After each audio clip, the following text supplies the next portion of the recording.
नमस्कार मंडळी, लग्नानंतर होईलच प्रेम ह्या मालिकेच्या पुढील भागाच्या प्रोमोमध्ये पाहायला मिळणार आहे. पार्थ आणि काव्या घरी जायला निघालेले असतात आणि तेवढ्यात त्यांना रस्त्यामध्ये एक ताई गाडी थांबवते आणि त्यानंतर ती ताई कामावरची स्टाफ मेंबर असते आणि तिला पाहून पार्थ म्हणतो, ताई तुम्ही इथे?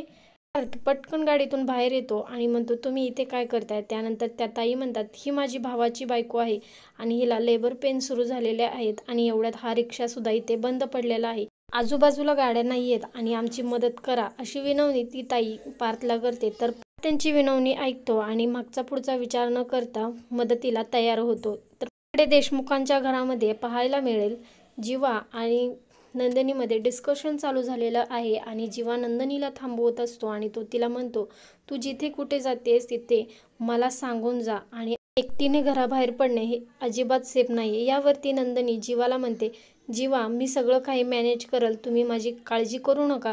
नंदिनी तिच्या पुढच्या कामाला सुरुवात करते आणि ती दीपकला भेटायला जाते. ही गोष्ट जीवापासून लपवून ठेवते.